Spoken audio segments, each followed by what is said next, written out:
우리의 대장 되신 주님을 따라가며 주님께서 주시는 큰 승리와 영광의 귀한 은혜를 우리 모든 성도들도 다 받아 누리시기를 바랍니다. 영광스럽고 귀한 찬양 감사합니다. 우리 옆에 계신 분들에게 이렇게 서로 한번 인사하겠습니다. 사랑합니다. 축복합니다. 네. 이렇게 한 번 더 서로 주님 안에서 교제하겠습니다. 주님 안을 따라가시기 바랍니다. 이렇게 한번 인사하겠습니다.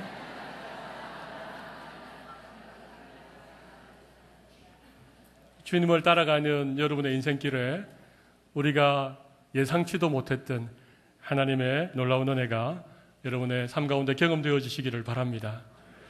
주님을 따른다는 것, 우리 예수님을 믿는다는 것은 때로는 우리의 생각과는 조금 다른 것일 수가 있습니다. 그래서 이런 얘기가 있습니다. 기독교는 하나의 거대한 역설이다. 좀 말이 어렵지요. 기독교는 하나의 거대한 역설이다. 여러분 성경에 보면 이런 말씀이 있습니다. 우리 예수님이 복이 있도다 마음이 가난한 자여. 여러분 가난한 사람이 복 있는 사람입니까? 세상에는 돈이 많은 사람을 복이 있다 그렇게 말하는데 성경에는 가난한 사람들에게 복이 있다 그렇게 말씀하십니다. 이게 다른 것입니다. 세상과는 조금 다른 것입니다. 애통하는 자는 복이 있나니 저희가 위로를 받을 것이며. 여러분 마음의 슬픔이 있고 마음의 애통함이 있는데 그것이 복이라고 성경은 우리에게 가르쳐주고 있습니다. 그러니까 참 세상에서 생각하는 가치관하고 하나님께서 성경을 통하여서 우리에게 주시는 가치관이 다른 것이죠. 여러분 성경의 역설 가운데 가장 위대한 가장 절정적인 역설이 뭔가 하면 예수님이 십자가에 죽으신 것입니다. 하나님이신 예수님이 하늘 보좌를 버리고 낮고 천한 이 땅에 오셔서 아무런 힘도 없이 정말 연약한 모습으로 십자가에서 죽었습니다. 인류의 구원을 위해서 오신 그분이 유대인들의 고함 소리에 그 당시 대제사장들, 바리새인들 이런 사람들의 어떤 모함에 빠져서 십자가에 그냥 죽었습니다. 여러분 그런데 이 십자가에 힘없이 연약한 모습으로 아무런 저항 한번 하지 못하고 죽어주신 이 예수님의 죽음을 통하여 우리가 구원받은 줄로 믿습니다. 여러분 이게 기독교의 위대한 역설입니다. 우리가 예수 믿는다는 것은 세상과는 전혀 다른 삶의 방향과 삶의 목적을 가지고 있다. 그런 의미입니다. 우리의 삶 가운데 일어나는 여러 가지 일들을 그냥 세상적인 관점에서 바라보고 뭐 좋아했다가 힘들어했다가 울었다가 웃었다 하는 사람이 아니라 우리의 삶 가운데 일어나는 여러 가지 일들을 하나님의 말씀의 관점으로 바라볼 수 있는 이것이 믿음입니다. 믿음이라고 하는 것은 이 세상을 하나님의 관점으로 바라보는 눈, 이것이 믿음입니다. 여러분 믿음이 뭐라고요? 하나님의 관점으로 바라보는 눈이 믿음입니다. 이게 믿음입니다. 오늘 우리가 읽은 본문을 잘 살펴보면 스데반이라고 하는 예루살렘 교회 7집사 가운데 첫 번째 이름이 기록되어 있는 이 스데반 집사님이 설교를 하다가 시기와 질투로 가득한 유대인들에게 돌에 맞아서 죽었습니다. 순교를 당하였습니다. 근데 스데반이 순교를 당하자마자 예루살렘 교회 안에 큰 박해가 일어났습니다. 여기 큰 박해라고 오늘 본문 1절에 기록하고 있는데 이 큰이라고 하는 건 메가입니다. 메가라는 말 들어보셨죠? 뭐 메가톤급 태풍이다. 이렇게 말할 때 이 메가라는 말은 100만 배 이상 되는 것을 말합니다. 큰 박해가 일어났죠. 그래서 뿔뿔이 흩어지고 여러분 그런데 오늘 보면 맨 마지막 8절을 보십시오. 사마리아 성에 큰 기쁨이 있더라. 여러분 예루살렘에 큰 박해가 일어나서 사람들이 다 뿔뿔이 흩어졌는데 오히려 그 흩어진 사람들을 통하여서 사마리아의 복음이 전거되어지고 그 사마리아 성에 수많은 사람들이 구원받아서 그 성 안에 여기 큰 또 메가입니다. 메가 100만 배의 기쁨이 있더라. 여러분 이게 하나님의 말씀입니다. 우리에게 일어나는 수많은 일들을 세상적인 관점으로 보면 힘들고 절망스럽고 포기하고 그렇게 할 수밖에 없지만 하나님은 그 일들을 통하여서도 큰 구원의 역사를 이루어 가시고 우리가 상상도 못했던 큰 기쁨의 은혜를 우리에게 주실 줄로 믿습니다. 오늘 저는 이 본문을 다 다루지는 않겠습니다. 오늘 시간이 없기 때문에 전반부에 있는 말씀을 중심으로 오늘 좀 말씀드리고 다음 주일에 한 번 더 말씀을 드릴지 아니면 성탄절이 지나고 나서 제가 말씀을 전할지 모르겠습니다만 오늘은 앞부분에 있는 말씀을 중심으로 우리의 이런 생각과는 조금 다른 관점으로 오늘 성경에서 말하고 있는 오늘 본문에 등장하는 사람들의 면면을 좀 살펴보았으면 합니다. 과연 누가 성경적인 삶을 살았고 누가 하나님의 말씀에 순종하는 삶을 살았는지 이런 것들을 우리 좀 살펴보기를 원합니다. 여러분 오늘 본문 1절에서 4절까지는 네 부류의 사람들이 나타나고 있습니다. 제일 먼저 나타나는 사람은 사울입니다. 사울. 1절에 보면 사울은 그가 죽임 당함을 마땅히 여기더라. 3절에도 보면 사울이 교회를 잔멸할세. 사울과 교회를 핍박하는 사람들이 나옵니다. 두 번째 부류의 사람은 서대반을 장사 지내고 크게 울었던 경건한 사람들이 나옵니다. 본문 2절에 보면 경건한 사람들이 서대반을 장사하고 위하여 크게 울더라. 경건한 사람들이 나옵니다. 또 한 부류의 사람들은 예루살렘 교회를 끝까지 지켰던 사도들이 나옵니다. 오늘 1절 하반절에 보면 그날의 예루살렘에 있는 교회에 큰 박해가 있어 사도들 외에는 다 사마리아와 유대와 사마리아와 모든 땅으로 흩어진 교회를 예루살렘 교회를 지켰던 사도들이 나옵니다. 그리고 네 번째 부류의 사람들은 오늘 보면 4절에 나오는 흩어져 복음을 전했던 흩어진 사람들이 나옵니다. 이 네 부류의 사람들이 과연 누가 정말 이런 믿음의 가치관을 가지고 하나님께 쓰임받는 그런 삶을 살았는가? 우리 이런 것들을 오늘 좀 함께 나눠보기를 원합니다. 여러분 우리 제일 먼저 살펴볼 사람은 사울을 비롯한 핍박자들입니다. 사울을 비롯한 핍박자들. 여러분 사울이 스데반을 죽이는 일에 앞장을 서고 예루살렘 교회를 잔멸하는 일에 앞장을 섰습니다. 여기 잔멸하다는 말은 멧돼지 아시죠? 요즘 멧돼지가 가끔 도심에도 내려오는데 멧돼지가 포도원에 들어와 가지고 포도밭을 쑥대밭으로 만드는 걸 잔멸하다 그렇게 사용을 합니다. 사울과 핍박자들이 예루살렘 교회를 완전히 핍박을 했는데 오늘 본문에 보면 남녀를 끌어다가 각 집에 들어가 남녀를 끌어다가 옥에 넘겼다는 것입니다. 스데반을 죽이는 일에 앞장서고 그 일을 마땅히 여기고 계속해서 예루살렘 교회를 핍박하는데 각 집에 들어가서 남자와 여자를 구분하지 않고 닥치는 대로 잡아다가 옥에 가두고 때리고 죽이고 이런 일을 했다는 것입니다. 여러분 그런데 우리 생각에는 이 사울이 참 나쁜 것 같죠.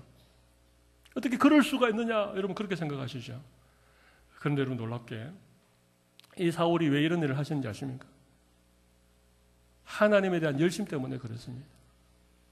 하나님에 대한 열심 때문에 지금 사울이 교회를 핍박하고 있는 것입니다. 예수 믿는 사람들을 잡아 죽이고 있는 것입니다. 그의 생각에는 이것이 모세율법을 지키는 일이고 이것이 하나님을 위한 일이라고 철떡같이 믿고 지금 예루살렘 교회를 핍박하는 거예요.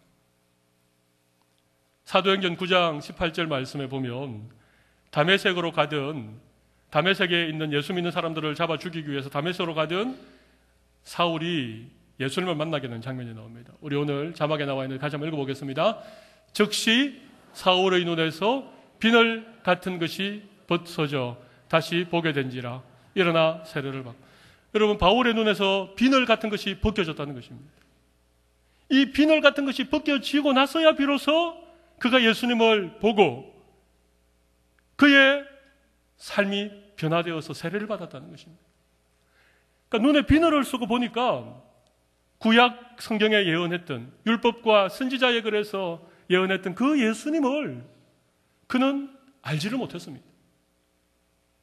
그는 여전히 눈에 껍질을 뒤집어 쓰고 성경을 읽고 눈에 껍질을 뒤집어 쓰고 하나님을 믿었던 사람입니다. 자기 눈에 있는 껍질이 벗겨지지 않으면 하나님을 위하여 열심히 일을 하는 것이 오히려 하나님을 해하는 것이 되고 교회를 핍박하는 일이 되고 하나님의 복음과 전혀 상관없는 그런 자기의 열심으로 사울처럼 핍박자들처럼 교회에 해를 끼치고 교회를 상하게 하는 경우들이 있을 수 있다는 사실입니다. 여러분 얼마나 두려운 얘기입니까? 우리의 눈에 있는 이 비늘 같은 것이 벗겨지는 귀한 은혜를 주시기를 바랍니다. 여러분 우리는 고정관념이라고 하는 것이 굉장히 많이 있습니다. 우리의 어떤 편견이나 자기 중심적인 생각들이 여전히 우리에게 가득 사로잡혀 있습니다. 그런데 거기에다가 어떤 자기 의나 자기 열심까지 가미되면 이것은 정말 교회를 핍박하는 일을 할 수 있다는 것입니다. 오늘 복음으로 말미암아 여러분의 눈에 두텁게 가리워져 있던 모든 비늘들이 다 벗겨지는 귀한 은혜를 하나님 우리 모두에게 주시기를 바랍니다. 편견의 비늘, 무지의 비늘, 자기 욕망의 비늘, 이기심의 비늘 이런 것들을 떨쳐내지 않으면 우리 자신이 하나님의 이름으로 하나님을 대적하는 사울과 똑같은 삶을 살아갈 수 있다. 이 경고의 말씀에 우리가 다시 한번 우리의 마음의 생각들을 정리할 수 있는 귀한 시간이 되시면 좋겠습니다. 두 번째 부류가 있습니다. 두 번째 부류는 같이 한번 읽어보겠습니다. 서대반을 장사하고 크게 운 사람들입니다. 오늘 본문에 보면 서대반을 장사한 사람들이 나오는데 그들을 가리켜 오늘 본문 2절을 보십시오. 뭐라고 나와 있습니까? 경건한 사람들입니다. 여러분 서대반이 돌에 맞아 순교를 당했습니다. 그리고 그 서대반의 순교를 계기로 예루살렘 교회가 큰 박해를 당하게 되었습니다. 각 집을 다니면서 예수 믿는 사람들을 끌어내고 남자와 여자와 노소를 불문하고 그들을 잡아다 옥에 가두는 살벌한 분위기였습니다. 여러분 그런데 서대반의 그 시신을 수습하고 서대반을 장사 지내는 일을 아무나 할 수 있겠습니까? 그래서 성경은 그들을 가리켜 경건한 사람들이다 그렇게 말하고 있습니다. 정말 귀한 일을 한 분들이시죠. 근데 여러분 오늘 이 서대반을 장사했더니 경건한 사람들에 대하여서 우리가 좀 더 다른 관점으로 한번 바라볼 수 있기를 바랍니다. 아, 정말 대단하다. 정말 귀한 일을 했다.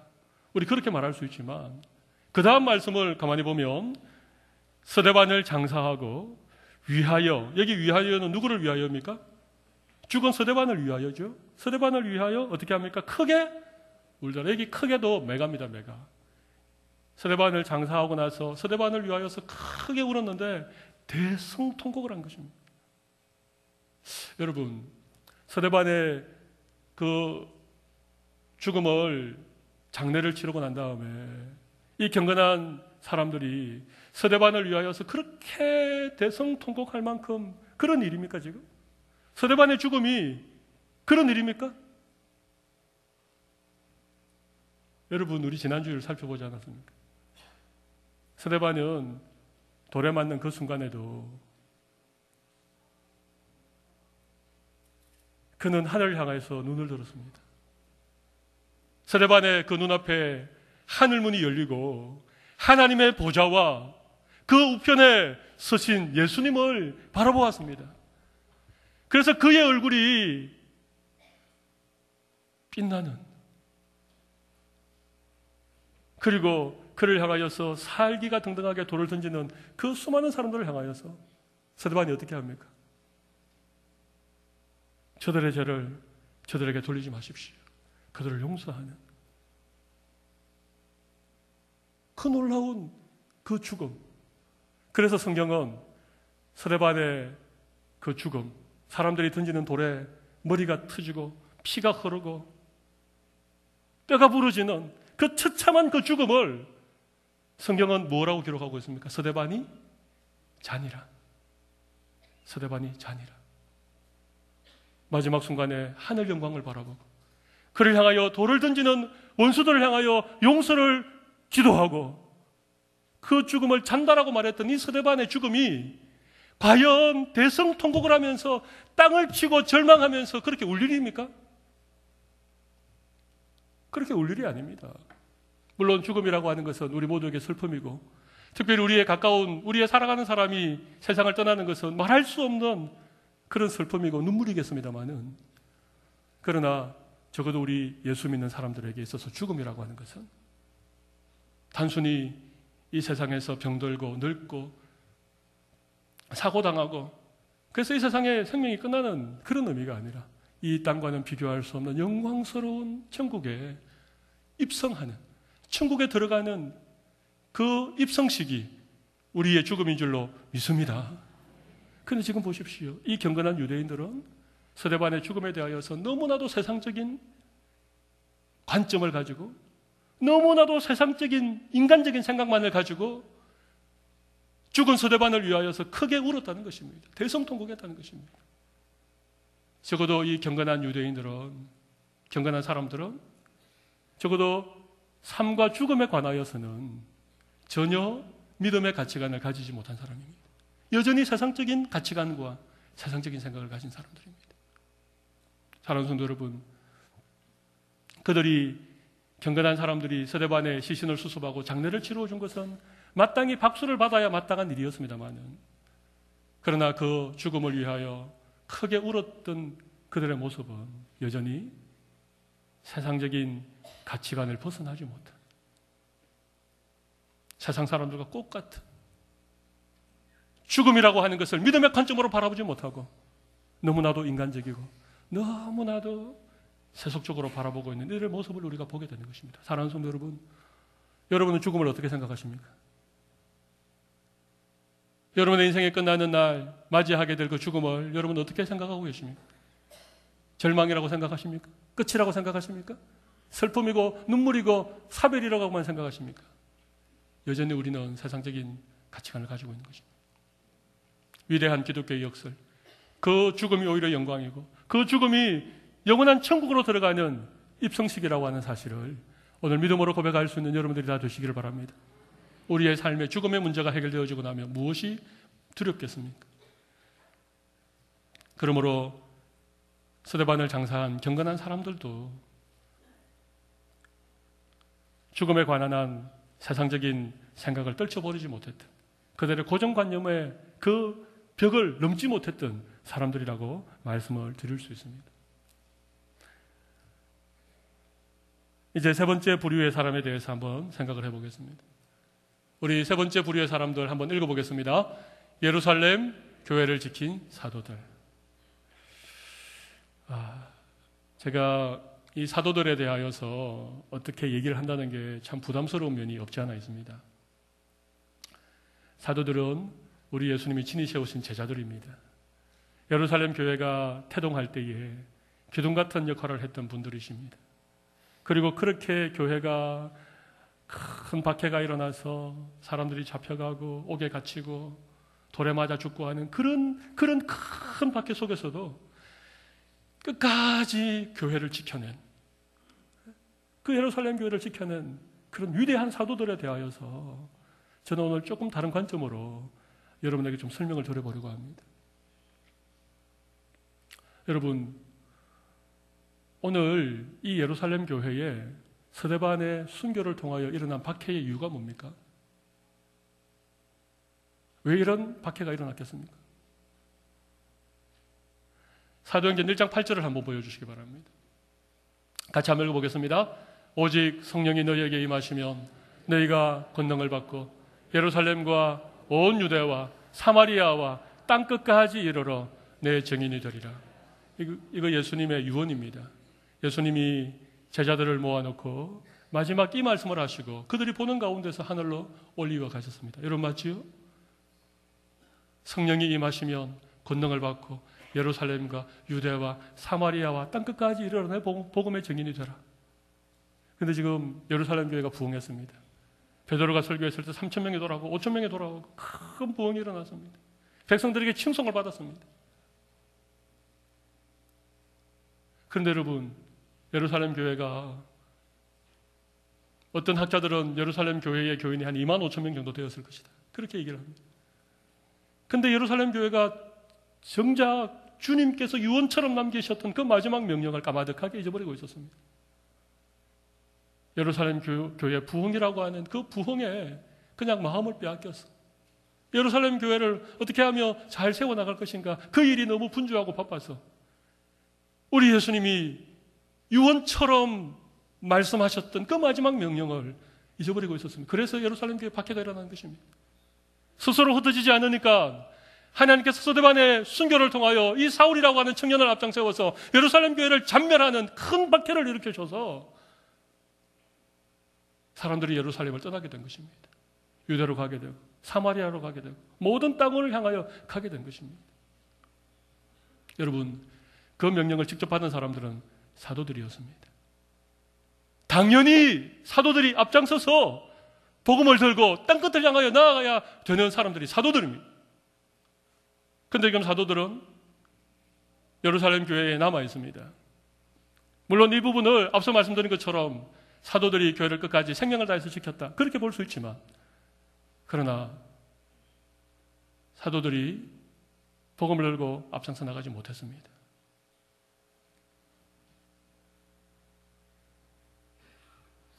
아마 이런 생각을 했는지 모르겠습니다. 우리가 아니면 누가 교회를 지키랴. 그런 책임감이 있었는지 모르겠습니다. 예루살렘 교회에 대한 그런 애착이 굉장히 크고 대단했는지 모르겠습니다. 근데 여러분, 그것도 지극히 사도들의 생각이었습니다. 하나님의 교회는 사도들이 지키는 것이 아닙니다. 하나님의 교회는 하나님이 피 흘려 세우셨고 하나님이 친히 주인이 되시고 예수 그리스도가 머리가 되셔서 하나님의 교회를 지킬 줄로 믿습니다.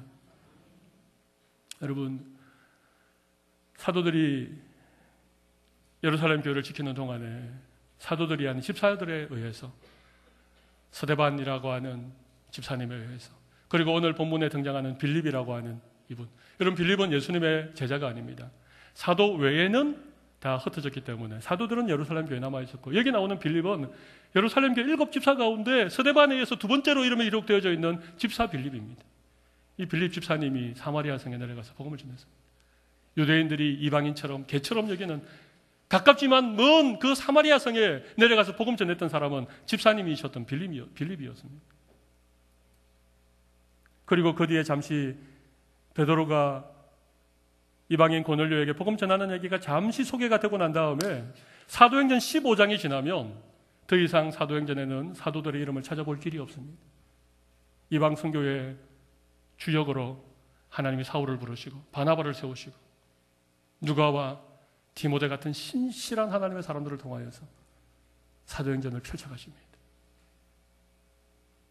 만약에 오늘 이 큰 박해가 일어났을 때에 예루살렘 교회를 하나님에게 맡기고 사도들이 주님의 마지막 명령을 기억하고 그들이 앞장서서 땅끝을 향하여 나아갔다면 사도행전의 기록이 달라졌는지 모르겠습니다. 여러분, 오늘 이 흩어졌던 사람들이 사마리아에도 내려가고 먼 곳까지 갔는데 시리아 안디옥이라고 하는 곳에도 가서 복음을 전했습니다. 안디옥이라고 하는 멀리 있는 도시입니다. 흩어졌던 사람들이, 스데반의 순교로 인하여 일어난 박해 때문에 흩어졌던 사람들이 안디옥에서도 복음을 전했는데 그곳에 처음으로 이방인들로 이루어진 교회가 세워집니다. 우리가 잘 아는 안디옥 교회입니다. 교회가 세워졌다는 소식을 듣고 예루살렘 교회가 바나바라고 하는 아주 신실한 목회자를 파송합니다. 바나바가 그곳에 가서 열심히 목회를 하고 계속해서 성도가 늘어나니까 다소성에 있었던 사울, 예수 만나고 회심했지만 아무도 그를 믿어주지 않아서 홀로 있었던 그 사울이라고 하는 바울을 데려와서 안디옥 교회 1년 동안 목회를 하게 됩니다. 1년 안에 얼마나 놀라운 부흥이 일어나는지 모릅니다. 그리고 비로소 그 안디옥 교회 성도들을 향하여 그리스도인이라고 하는 이름을 처음 불렀던, 그렇게 바나바와 바울이 마음을 모아서 목회했던 그 안디옥 교회가 기도하는 가운데 성령께서 안디옥 교회 선교를 명령하십니다. 여러분, 그런데 우리가 잘 알죠. 안디옥 교회가 금식하고 기도한 뒤에 파송하는 선교사를 누구를 세웠습니까? 누구를 세웠습니까? 안디옥 교회의 두 기둥, 안디옥 교회 초대 목회자 바나바, 바나바의 동력자여 안디옥 교회를 크게 부흥시켰던 바울, 이 두 사람을 안디옥 교회 파송 선교사로 세웠습니다. 그들이 복음을 들고 선교 여행을 떠난 것이 1차 전도여행이고 2차 전도여행이고 3차 전도여행입니다. 우리의 생각에는 아니 어떻게 안디옥 교회를 담임하고 있는 바나바가 갈 수 있습니까? 안디옥 교회에 없어서는 안 돼 바울 같은 사람이 선교사로 갈 수 있습니까? 근데 그렇지 않습니다. 하나님께서 그들을 통하여서 얼마나 놀라운 복음의 역사를 이루어가는지 모릅니다. 저는 사도들이 예루살렘 교회를 지킨 것 굉장히 긍정적이고 굉장히 중요한 의미를 부여해서 우리가 바라볼 수 있습니다만은, 그러나 또 다른 한편으로 볼 때에 사도들이 만약 그 자리에서 주님의 명령을 기억하고 흩어져서 사마리아에도 내려가고 안디옥에도 가고 땅끝으로 갔다면 하나님께서 어떤 복음의 역사를 우리에게 기록으로 남겨주었는지 우리 다 모를 일입니다. 사랑하는 성도 여러분, 우리 신앙생활에는 크게 두 가지 균형을 가져야 됩니다. 하나는 우리가 지킨다는 우리의 신앙을 지키고 우리의 아름다운 신앙의 유산을 지키고 우리 교회를 지키고 우리의 전통을 지키고, 지킨다는 게 굉장히 중요합니다. 주의를 거룩하게 지키고 소중한 하나님의 계명들을 우리가 목숨을 다해서 지키고 지키는 것이 너무너무 중요합니다. 그러나 여러분, 우리 신앙생활에는 지키는 측면만 있는 것이 아닙니다. 신앙생활의 또 한 측면은 전하는 측면이 있습니다. 우리는 복음을 전해야 됩니다. 세상을 향하여 나아가야 됩니다. 흩어져야 됩니다. 주님이 가라시면 지금 내 자리를 틀고 일어나서 주님이 보내시는 곳으로 나아가는, 이런 나가서 복음을 전하는 전하기라고 하는 이런 우리 믿음의 한 측면이 있는 것입니다. 지키기와 전하기, 이 두 가지가 우리 신앙생활에 반드시 필요한 균형입니다. 하나님은 교회를 통하여서 하나님의 백성들을 모으셨습니다. 천에 하나 만에 하나 주님 구원하셔서 이 거룩한 공동체를 불러 모아주셨습니다. 그러나 여러분, 교회는 모이는 공동체이지만 교회는 반드시 흩어지는 공동체가 되어야 됩니다. 우리가 영광스러운 주의 날 하나님을 예배하고 하나님으로부터 은혜를 받고 새로운 힘과 용기와 결단을 가지고 오늘 예배가 끝나면 다시 세상을 향하여 우리 흩어지는 교회입니다. 우리의 삶의 자리자리마다 주님이 보내시는 그곳에서 열심히 주의 복음을 증거하는 균형 잡힌 신앙인들이 다 되시기를 바랍니다. 교회를 잔멸했던 사울도 눈에 비늘이 쓰여져서 그렇지 그도 하나님을 위한다라고 생각했습니다. 그러나 그것은 하나님을 위하는 일이 아니었습니다. 경건한 사람들이 서대반을 장사했습니다. 생명을 걸고 한 일인지 모르겠습니다. 그러나 그들은 여전히 죽음에 관한 한 세상적인 생각을 벗어나지 못했습니다. 심지어 사도들조차도, 예루살렘 교회를 목숨 다해 지켰던 그 사도들조차도 우리 예수님의 마지막 명령인 땅끝까지 복음의 증인되라고 하신 이 명령에 비추어 볼 때에 그들은 너무 예루살렘 교회를 지키는 일에 그들의 생각이 고정관념처럼 그렇게 붙잡혀 있었습니다. 이제 마지막 네 번째 불의의 사람에 대해서 한번 생각해 보겠습니다. 우리 같이 한번 읽어보겠습니다. 흩어진 복음을 전한 사람들입니다. 오늘 본문 4절에 보시면 그 흩어진 사람들이 두루 다니며 복음의 말씀을 전했다, 그렇게 나오고 있습니다. 여러분, 이들이 왜 흩어졌을까요? 우리가 몇 가지 추측해 볼 수 있는 것이 있습니다. 아마 예루살렘에 큰 박해가 일어나니까 자기의 목숨을 구하기 위해서 도망쳤을 것이다.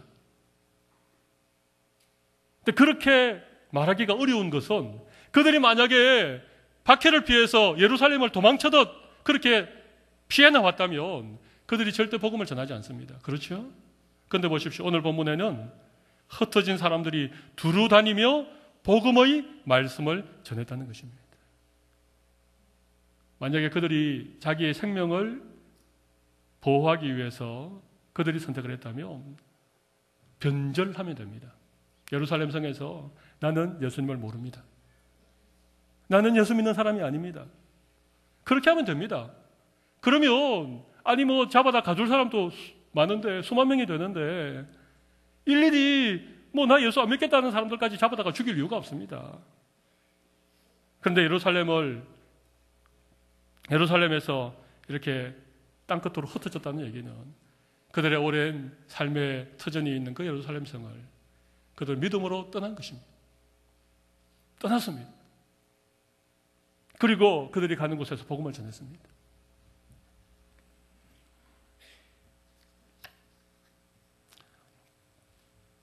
그러므로 그들은 비겁하게 믿음을 저버리고 한 목숨 살려고 도망친 사람들이 아닙니다.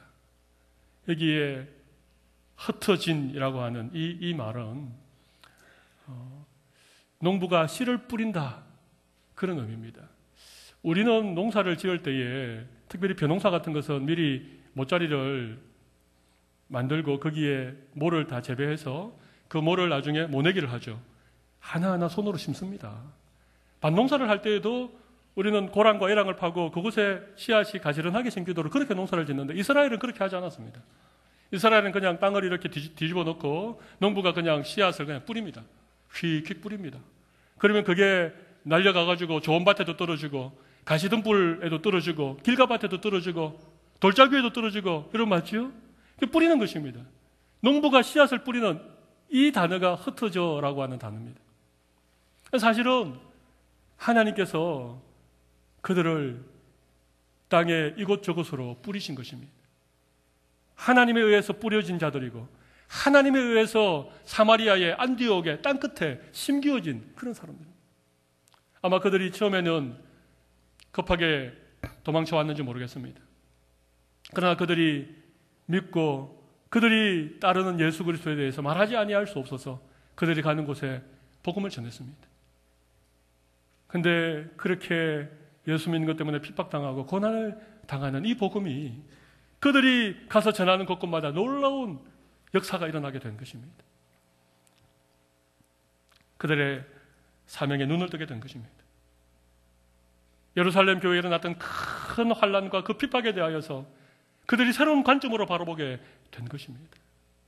그것이 그냥 교회를 잠멸하는, 그것이 그냥 고난이고 역경이고 우리 인생에 피하고 싶은 그런 인생의 고난이 아니라 땅끝까지 복음의 증인되기를 원하셨던 하나님의 놀라운 방법이라고 하는 것을 이 흩어져서 복음 전하던 사람들이 깨닫게 되어졌다고 저는 생각합니다. 여러분, 어쩌면 우리 모두 하나님으로부터 흩어져 복음 전파의 사명을 우리 모두 하나님으로부터 명령받고 있는 사람들이라고 저는 생각을 합니다.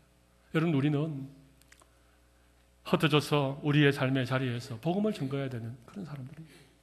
만약에 이 사람들이 흩어지지 않았다면, 이 사람들이 그곳에서 복음을 전하지 않았다면, 여러분, 오늘날 복음이 대서양을 넘고 태평양을 넘어서 예루살렘으로부터 정반대편에 있는 오늘 이 대한민국이라고 하는 우리에게 복음이 전해졌겠습니까? 그렇지 않습니다.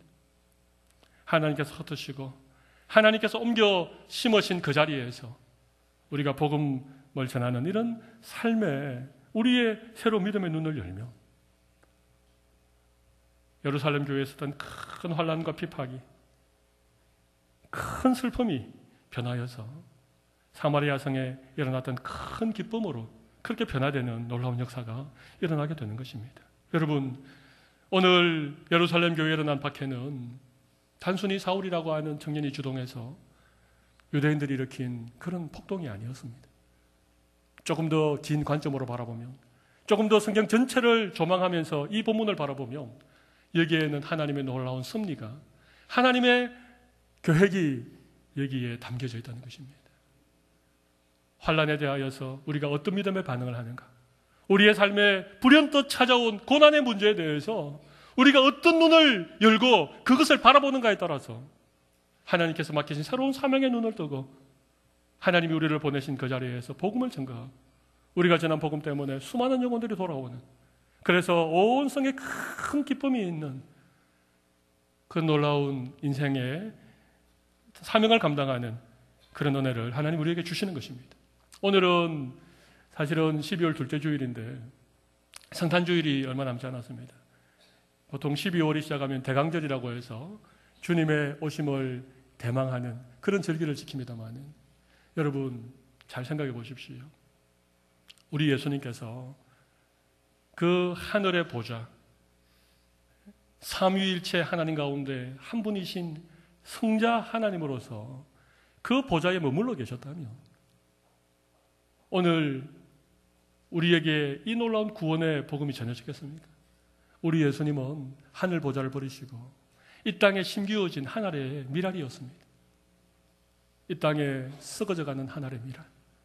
우리 예수님이 그 하늘 보좌를 버리고 이 땅에 오셔서 하늘의 미랄처럼 썩어져 죽음으로 오늘 우리의 구원의 이 놀라운 은혜를 우리가 누리고 있는 것입니다. 사랑하는 성도 여러분, 우리의 세상적인 안목, 너무나도 인간적인 그런 우리의 편견, 우리의 고정관념, 세속적인 가치관, 그렇게 성경조차도 그렇게 바라보는 우리의 믿음의 눈이 열려져서 하나님의 관점으로 바라보실 수 있는 여러분 모두가 되시기를 바랍니다. 오늘 그와 같은 귀한 은혜가 우리의 인생에 경험되어지면, 그런 은혜를 우리가 깨닫고 나면 우리의 삶이 전혀 다르게 보이게 되는 이 은혜를 하나님 우리 모두에게 주시기를 바랍니다. 우리 시간 한번 가슴에 손을 올려보시기 바랍니다. 오늘 제가 예루살렘 교회에 일어난 큰 박해를 통하여서 오늘 본문에 등장하는 네 부류의 사람들에 대하여서 조금 다른 관점으로, 조금 더 이 성경적인 관점으로 제가 살펴드렸습니다. 여러분, 사울이 눈에 비늘 같은 것이 덮여져 있었기 때문에 그는 교회를 위한다라고 열심을 내었는데 그것이 교회를 박해하는 그런 일이 되었습니다. 경건한 사람들이 스데반을 장사하였지만 그들이 그 죽음을 위하여 크게 통곡한 것은 여전히 그들에게 죽음에 대한 세상적인 생각을 떨쳐버릴 수 없었다는 것을 우리가 살펴보았습니다. 저는 오늘 사도들에 대해서 마음의 부담을 무릅쓰고 사도들이 예루살렘 교회를 떠나서 땅끝으로 나아가야 된다는 점을 강조를 드렸습니다. 하나님의 교회는 사도들이 지키는 것이 아니고 하나님의 교회는 하나님이 친히 지키시고 하나님이 교회를 통하여 역사하십니다. 오늘 흩어진 사람들, 바로 이 한 사람 한 사람이 하나님께서 우리에게 요구하시는 믿음의 삶이라고 저는 믿습니다. 오늘 이 말씀 우리 가슴 속에 새기고 우리가 함께 모여서 몸전 교회를 섬길 뿐만 아니라 우리의 흩어진 그 자리에서 복음의 씨앗을 뿌리는 복음의 전거자로 우리의 삶을 살아갈 수 있도록 우리 시간 다 같이 통성으로 기도하도록 하겠습니다. 살아계신 하나님 아버지, 오늘 저희들에게 하나님께서 새로운 관점으로 말씀을 바라보게 하시고 성경적인 그런 가치관으로 오늘 본문을 다시 한번 조명해보게 하신 것을 감사합니다. 사람들은 이 박해가, 이 핍박이 죽을 것 같은 핍박이고 예루살렘 교회가 당하는 고난이라고만 생각했지만 하나님이 박해를 통하여 이 심한 고난을 통하여 하나님의 놀라운 구원의 계획들을 하나하나 이루어가는 것을 저희들 바라봅니다. 오늘 우리에게 믿음의 가치관이 열려지게 하여 주시고 우리의 고정관념이 깨트려지게 하여 주시고 아버지 하나님이여, 우리가 정말 우리의 믿음을 지키는 것과 주의 복음을 증거하는 이 삶의 균형들이 이루어질 수 있도록 하나님의 은혜를 베풀어 주실 줄로 믿습니다. 오늘 아버지 하나님이여, 흩어진 사람들에 하여서 사마리아 성에 주의 복음이 증거되어졌을 때에 그곳에 큰 기쁨이, 놀라운 기쁨이 있었던 것처럼 하나님은 우리가 나가서 주의 복음을 증거하는 우리의 심겨진 그 자리에 주님의 복음이 증거되어진 놀라운 구원의 역사가 일어나게 하여 주시옵소서. 살아계신 하나님 아버지, 오늘 예루살렘 교회에 일어난 큰 핍박, 스데반이 순교를 당하고 각 사람의 집에 들어가서 남녀를 끌어다가 옥에 넘기는 이 메가톤급의 이런 박해가 오히려 하나님의 복음이 예루살렘이라고 하는 그 울타리를 넘어서서 유대를 향하여, 사마리아를 향하여 땅끝으로 증거되어지는 하나님의 놀라운 섭리를 우리 오늘 말씀을 통하여 살펴보게 되어집니다. 그 놀라운 하나님의 구원의 역사에 가장 멋지게 쓰임받았던 사람들은 이름조차 기록되어지 않았던, 흩어져 복음 전하였던 사람들입니다. 생명을 다하여 교회를 지켰던 사도들도 아니었고, 스데반을 장사했던 경건한 그런 사람들도 아니었고, 눈에 비늘 같은 것이 쓰여서 자기 의와 열심으로 교회를 핍박했던 사울도 아니었고, 이름은 없지만 믿음을 지키기 위하여 예루살렘을 떠나 땅끝으로 흩어졌던 그 사람들, 그들이 전한 이 복음의 말씀의 능력들이 오늘 우리를 있게 하고 오늘 또 하나님의 나라를 왕성하게 일으키는 역사의 주인공이라고 하는 사실을 우리 모두 기억하게 하여 주시옵소서. 오늘 말씀을 통하여 고난을 바라보는 우리 믿음의 관점이 변화되게 하여 주시고 하나님께서 우리를 뿌리시고 심겨놓으신 그 자리에서 주님의 복음을 증거하는 신실한 하나님의 백성들로 우리 모든 성도들의 삶 가운데 주님이 은혜 내려 주시옵소서. 할렐루야. 존귀하신 예수님 이름으로